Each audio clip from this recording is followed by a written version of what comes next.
کو یہ ذمہ داری لینی ہوگی، اور آروز اور ڈی آروز عدلیہ سے بننے ہوں گے اس کے نتیجے میں، اور وہ بھی شفل کر کے۔ یہ نہیں ہے کہ آپ جو ہے وہ ایک ہی صوبے کے لوگوں کو ایک ہی جگہ پہ لگائیں، شفل کریں، تب جا کر کچھ امید پیدا ہوگی کہ ہاں کوئی شفاف انتخاب ہو سکتا ہے۔ ورنہ جس طرح سے بیہیو کیا جا رہا ہے، جیسے فیصلہ تو ہو چکا ہے، بس ایک ایکسرسائز کر کے نتیجہ حاصل کرنا ہے، تو وہ یہ سب کام بھی اس لیے بھی کیے جاتے ہیں تاکہ ٹکٹ کے ریٹ بڑھ جائیں۔ یہ جو پارٹیاں ہوتی ہیں، کنگ پارٹیاں جو اسٹیبلشمنٹ کے گملوں میں پروان چڑھتی ہیں، انکیوبیٹر میں پلتی ہیں، یہ پارٹیاں جو ہوتی ہیں ان کی اپنی اسٹرینتھ ہوتی نہیں ہے، تو یہ پارٹیاں پھر یہ امپریشن دیتی ہیں، اور دلوایا بھی جاتا ہے اور دے بھی دیتی ہیں کبھی۔ کچھ تو ہوتے ہیں محبت میں جنون کے آثار، اور کچھ لوگ بھی دیوانہ بنا دیتے ہیں، تو وہ یہ تاثر دینے کی کوشش کرتے ہیں کہ ہم تو جیت رہے ہیں، تو اس سے جو فصلی بٹیرے ہوتے ہیں تو وہ پھر ان کی طرف رخ کرتے ہیں۔ جب ان کی طرف زیادہ رخ ہوتا ہے تو ریٹ بڑھ جاتے ہیں، تو اربوں روپے کا دھندا ہوتا ہے جو ان پارٹیوں میں اس تاثر کی بنیاد پر ہوتا ہے کہ ہم جیتنے والے ہیں۔ لیکن اب یہ سیاست پٹ چکی ہے، اب دنیا آگے بڑھ چکی ہے، اب یوتھ کا زمانہ ہے، اب سوشل میڈیا کا زمانہ ہے، اب سرپرائز ملے گا ایسے سارے فصلی بٹیروں کو، اور ان سارے لوگوں کو جو تیاری کر کے پیڈ ویڈ باندھ کے گاٹ لگا کے تیار بیٹھے کہ ہماری بیٹنگ آنے والی ہے، ایسی بارش ہوگی کہ ان کو سمجھ میں آ جائے گا، اور ایسا پتہ چلے گا، ایسا طوفان آئے گا، عوام کا ریلا آئے گا کہ یہ سب بہہ جائیں گے، سب انتظار میں رہ جائیں گے۔ اس لیے بڑے میاں ہوں یا چھوٹے میاں، ان کو اندازہ نہیں ہے کہ اس وقت کیا کچھ ہو رہا ہے اس ملک میں، اور لوگ کس طرح سے ان کے بارے میں سوچ رہے ہیں، اور جتنے ان کے اتحادی بننے جا رہے ہیں اس بنیاد پر کہ ہمیں بھی کچھ مل جائے گا، ان سب کو بھی پتہ چل جائے گا کہ عوام ان سے کس طرح سے اپنے ووٹ کی طاقت سے اور عوامی ریلے سے انتقام لے گی۔ سنبھال نہیں سکیں گے یہ الیکشن مینجمنٹ بھی، اس کی بھی ایک لمٹ ہوتی ہے، عوامی ریلے کا کوئی مقابلہ نہیں کر سکتا۔ تو اس لیے پاکستان کے عوام کو ان سارے لوگوں سے کہ جن کا پورا کریکٹر ہمارے سامنے ہے، ڈٹ کر مقابلہ کرنا ہوگا، اور اسپیشلی میں کراچی کے لوگوں سے یہ کہتا ہوں کہ ان کے پاس اب کوئی چوائس نہیں ہے، کراچی مزید تباہ نہیں ہو سکتا، یہ سندھ کے عوام مزید تباہ نہیں ہو سکتے۔ اگر یہی پیپلز پارٹی ہے اور یہ سارے ان کے اتحادی ہیں جو صرف الیکشن کے موقع پر جنگی مشقیں شروع کر دیتے ہیں، آپ کو معلوم ہے دوست ملک بھی جنگی مشقیں کرتے ہیں تاکہ اس کے نتیجے میں وہ مل کر کوئی کام کر سکیں، تو اس وقت یہ دوست پارٹیاں ہیں، پیپلز پارٹی، نون لیگ، ایم کیو ایم وغیرہ، اور یہ لوگ جب الیکشن قریب آتا ہے تو ایک دوسرے کے خلاف بیان دینا شروع کرتے ہیں۔ ابھی آپ نے دیکھا ہوگا People's Party, M Q M کی بیان بازی۔ اچھا یہ سمجھ رہے ہیں کہ 80 کی دہائی میں، 90 کی دہائی میں زندہ ہیں یہ، سندھی مہاجر تفریق پیدا کرو اور ووٹ تقسیم کرو، تو اب یہ تو کہانی تباہ ہو چکی، ختم ہو چکی۔ اب ہمارا نوجوان اس منجن کو بائے کرنے کے لیے تیار نہیں ہے، اور یہ لوگ اپنی پچھلی کہانیاں ہی دہرانے کی کوشش کر رہے ہیں۔ انشاءاللہ تعالیٰ اس مرتبہ کراچی کے عوام بالخصوص اور پورے سندھ کے عوام، ان سب لوگوں سے جنہوں نے سندھ کے عوام کو اور اس شہر کراچی کو برباد کیا ہے، انشاءاللہ تعالیٰ ان کا مقابلہ کریں گے۔ جماعت اسلامی الیکشن کی پوری تیاری کر رہی ہے، ان تمام ہتھ کنڈوں کے باوجود جو اس شہر کراچی سے روا رکھے گئے۔ اس شہر کے ساتھ تو یہ زیادتی ایم کیو ایم، نون لیگ اور پیپلز پارٹی نے کی ہے کہ اس کی مینڈیٹ کو ہی کم کر دیا ہے۔ اس کی 9-10 قومی اسمبلی کی سیٹیں کھا گئے، اس کی 17 صوبائی اسمبلی کی سیٹیں کھا گئے، اور یہ ارینجمنٹ اس لیے کیا گیا کہ ایک مرتبہ پھر وڈیرہ شاہی حکومت قائم ہو۔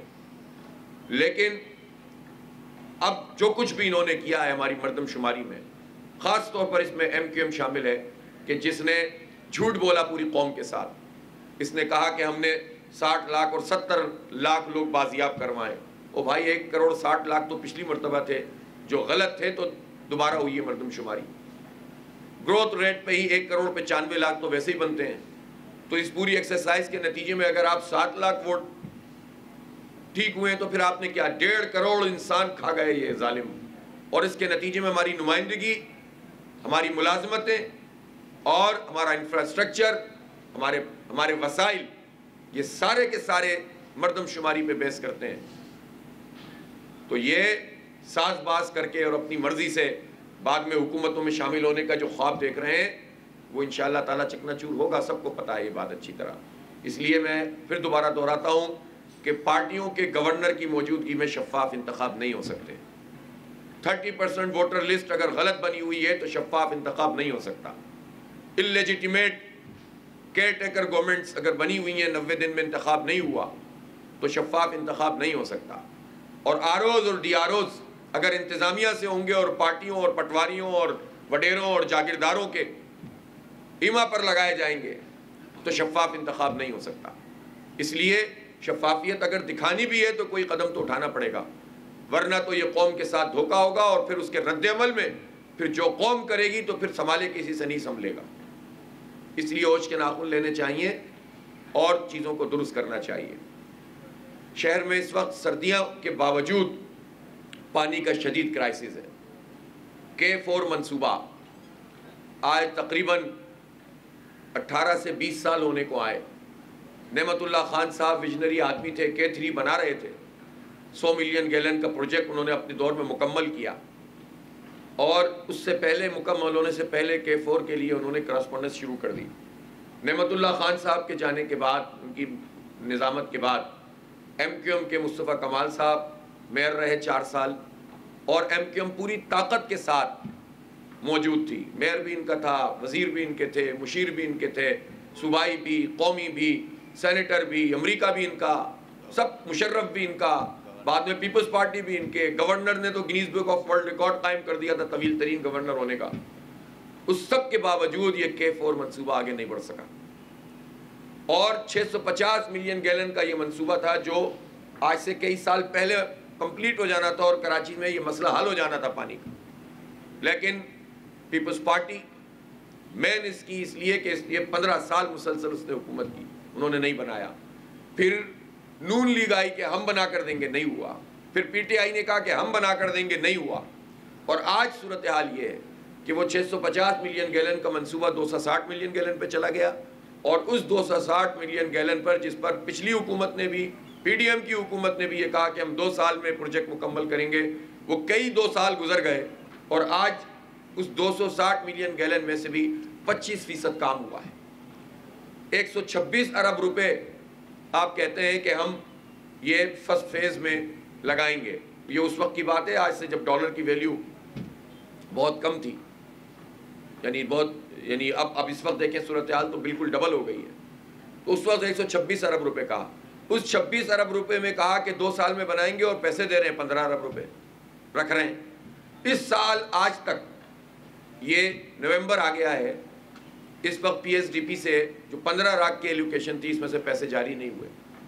پریشرائز پائپ ٹیکنالوجی کے ذریعے سے پروجیکٹ بنایا جا رہا ہے. اس پہ بہت سارے سوالات موجود ہیں، اس کے ڈیزائن پر سوالات موجود ہیں، اور یہ آج نہیں ہے، بہت پہلے سے موجود ہیں، لیکن کام بس چلایا جا رہا ہے.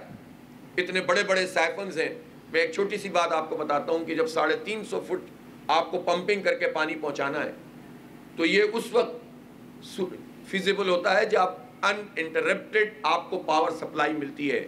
آپ سنتے ہیں نا کہ دھابے جی کی لائن پھٹ گئی، فلاں کی لائن. کیا ہوتا ہے؟ ہوتا یہ ہے کہ آپ کا اسٹیشن کام کرنا چھوڑ دیتا ہے، جو پاور اسٹیشن ہے، جس کے نتیجے میں پھر پانی بیک کرتا ہے اور لائنیں پھٹ جاتی ہیں. جب 350 فٹ کی اونچائی کے اوپر آپ کو بار بار لے کر جانا ہوگا، کئی سائفن بنے ہوئے ہیں، اس میں جب ایک دفعہ بھی پاور کی شارٹیج ہوگی تو کتنا بڑا نقصان ہوگا، کسی نے نہیں سوچا اس کے اوپر. اور یہ ٹیکنیکل سوالات میں نہیں، بہت بڑے بڑے جو اس پورے کام کو کرنے والے انجینئرز ہیں وہ اٹھا رہے ہیں. پوچھ لیں سلمان چانڈیوں سے، ان سے زیادہ کوئی نہیں جانتا پانی کے اس پورے معاملے کو. اور ڈیزائن کے اوپر سوالات موجود ہیں. پریشرائز پائپ یہاں پر ٹیکنالوجی کامیاب ہو سکتی ہے نہیں ہو سکتی، اس پر سوال موجود ہے. روٹ پر سوالات موجود ہیں، لیکن چل رہا ہے. اور پھر چل رہا ہے تو بھئی بنا دو نا. تو بن بھی نہیں رہا اور پیسے ہمارے ضائع ہو رہے ہیں. جتنا لمبا پروجیکٹ ہوگا اتنے قوم کے پیسے ضائع ہوں گے.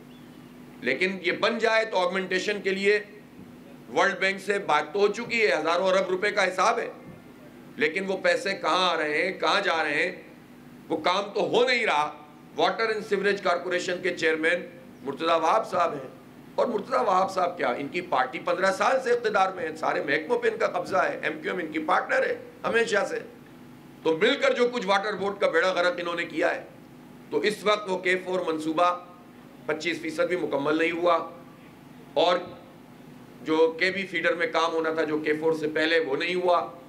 جو ہب ریور سے پانی کا منصوبہ آج سے 20 25 30 سال پہلے عبدالستار افغانی 40 سال پہلے 100 ملین گیلن پانی کراچی کو ملتا ہے، کیپیسٹی اس کی یہ موجود ہے، پانی بھی موجود ہے اب ڈیم میں، لیکن ان کی کرپشن اور نالائقی کے نتیجے میں ہب کینال پہ کام نہیں ہوا اور 30 to 40% پانی کراچی کو مل رہا ہے، اور اس پر ابھی پبلک پرائیویٹ پارٹنرشپ کسی اور بات پہ بات کرتے ہیں، لیکن یہ ہب کینال کو ریویمپنگ اس کی نہیں ہوتی۔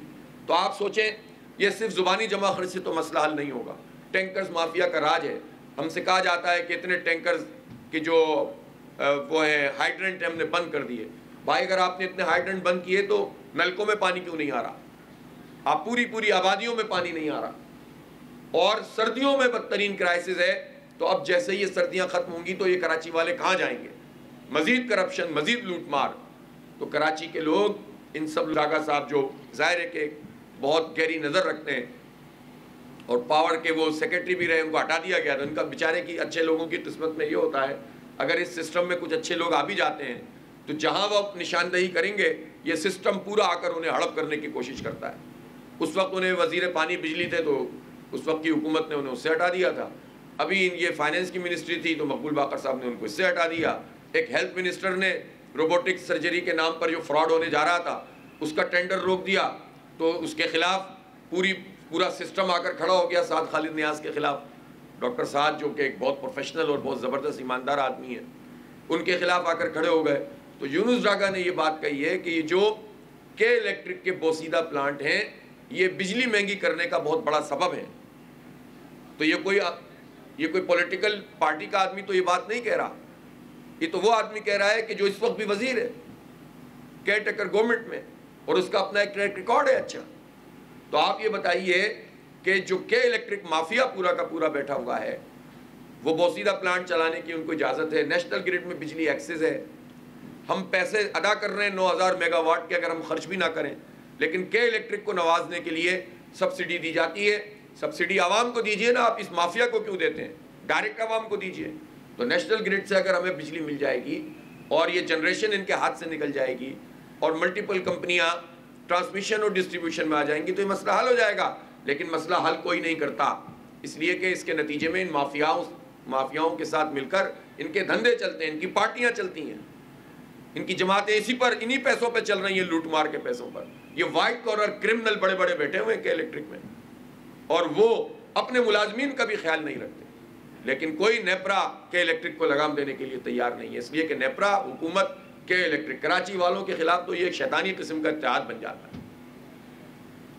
اس لیے یہ جو ایشوز ہیں KCR نہیں بن کے دے رہا کراچی سرکولر ریلوے، تو میں یہ ضرور کہنا چاہوں گا کہ ان تمام ایشوز پر جماعت اسلامی کی ایک ہی آواز ہے، ایک پارٹی ہے جو بات کر رہی ہے، اور اسی لیے کراچی کے عوام، کراچی کے یوتھ ہمارے ساتھ کنیکٹ کرتے ہیں۔ ہم یوتھ ممبرشپ شروع کر رہے ہیں اور ایک بڑا یوتھ کنونشن ہم دسمبر کے مہینے میں کریں گے، اس سے پہلے ایک بڑے لیول پر انشاءاللہ تعالی ہم یوتھ موبلائزیشن کریں گے، اپنے نوجوانوں کے ساتھ مل کر ایک پولیٹیکل موبلائزیشن بھی کریں گے، اور ہمارے یہ نوجوان ہمارے والنٹیئر بن کر لوگوں کی خدمت بھی کریں گے۔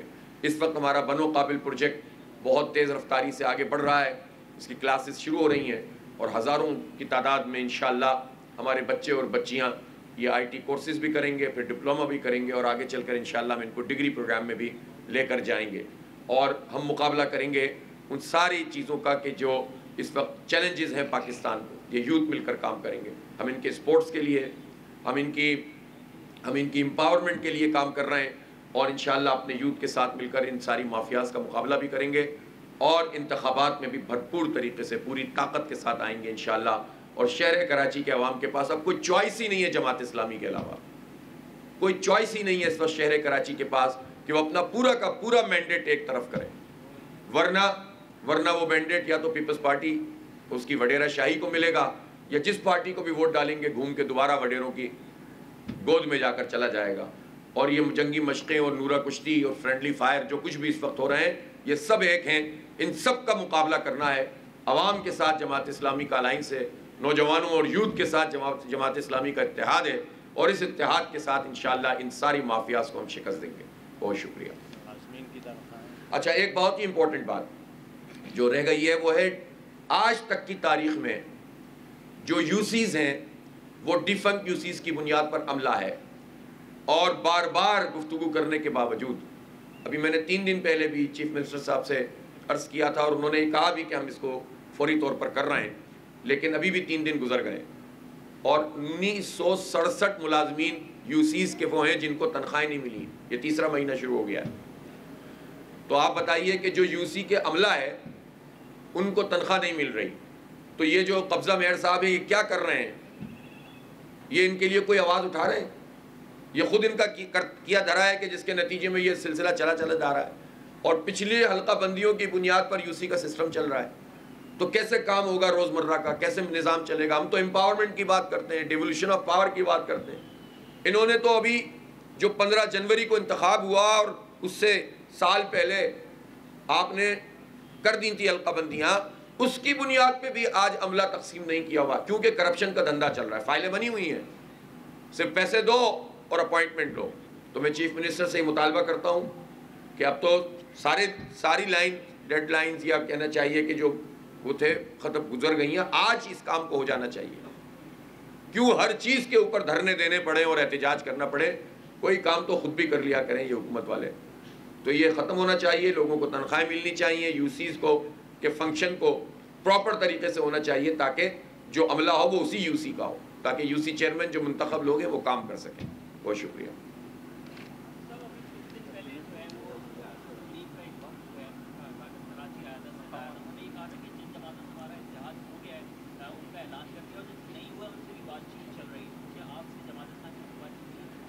اچھا، ان کا اتحاد کس سے؟ وہ تو پہلے سے ہے نا، یعنی پی ڈی ایم کی تمام جماعتوں کا تو اتحاد پہلے سے موجود ہے۔ ایم کیو ایم نے تو انجوائے کیا ہے نا اپنی وزارتوں کے ساتھ، تو یہ کون سا نیا اتحاد بنا ہے؟ یہ لوگوں کو کیا بتانا چاہ رہے ہیں؟ یعنی وہ کون صاحب تھے جو آئی ٹی کے منسٹر تھے پچھلے عرصے میں؟ اور تو ایم کیو ایم جو ہے وہ تو نون لیگ کے ساتھ اتحاد میں ہے نا۔ جب رجیم چینج ہوا اور یہ پھر چوراہے پہ بیٹھ گئے تھے اور قیمت لگوا کے گورنرشپ پہ اور وزارتوں پہ اور ایڈمنسٹریٹرز پہ، اور یہ شامل ہو گئے تھے، تو ابھی تک وہ اتحاد چل رہا ہے۔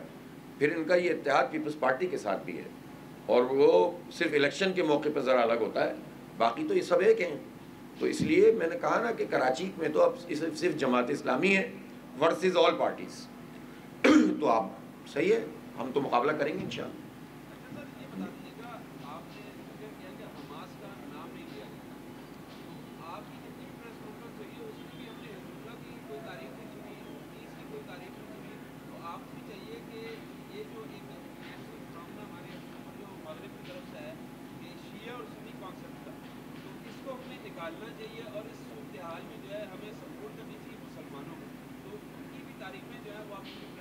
ہمیشہ کرتے ہیں۔ دیکھیں، جب لوگوں کی جان نکلتی تھی نا، جب لبنان اسرائیل وار بھی ہوئی تھی ایک، تو ہم نے حزب اللہ کی حمایت میں ملین مارچ کیے تھے۔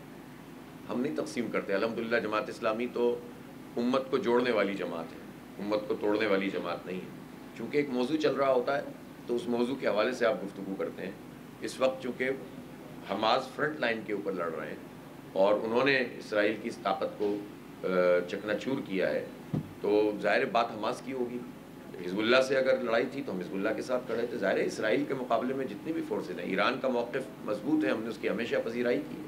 ٹرکی کا موقف مضبوط ہے، ہم نے ہمیشہ اس کی پذیرائی کی ہے۔ لیکن جو حکمران آتے ہیں، نشستیں کرتے ہیں اور اس کے بعد چلے جاتے ہیں، وہ پابندیاں تک نہیں لگاتے، وہ سفارتی تعلقات بھی ختم نہیں کرتے، وہ تیل کی سپلائی بھی ختم نہیں کرتے، تو ان پر تو ہم کمنٹ کریں گے نا۔ تو اس لیے جماعت اسلامی تو پوری امت کی بات کرتی ہے، اور ایسی کسی بھی تفریق یا تقسیم کہ جو سوشل میڈیا کے ذریعے سے کوئی پھیلانے کی کوشش کرے، تو اس کو ہم کسی بھی صورت میں، ہم میرٹ کے اوپر بات کرتے ہیں، ہم سنی شیعہ پہ بات نہیں کرتے۔ ہم تو بات یہ کرتے ہیں کہ کون ہے جو اسرائیل کے ساتھ ہے، کون ہے جو اسرائیل کے خلاف ہے، کون ہے جو امریکہ کے ساتھ ہے، کون ہے جو امریکہ کی دہشت گردی اور دہشت گردی کی سرپرستی کی مذمت کرتا ہے۔ اس بنیاد پر پوری دنیا تقسیم ہو رہی ہے، تو ہم کیسے جو ہے وہ امت کو تقسیم کریں؟